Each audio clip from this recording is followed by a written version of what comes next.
So guys, nakasakay pala kami ng kotse ng ninang ni Baste. Ayan, sobrang lamig. So nagmamadali na pala kami kasi late na kami sa simbahan. So ngayong araw na to is bibinyagan kasi si Bibi Basti. So dahil medyo traffic kaya nagpaangay-angay yung auntie nyo dito guys.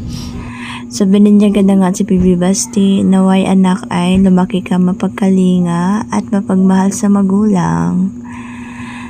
O ayan na. So dito naman ako guys, ngayon ako nakapag-video na wala ng tao dahil alam niyo naman mahihain niyo yung auntie niyo. Ayan, dahil mahihain nga ako. Karon pagi ko nakalugar na mag-video-video guys. So wala ng tao. Kalat is everywhere na. 'Di ba?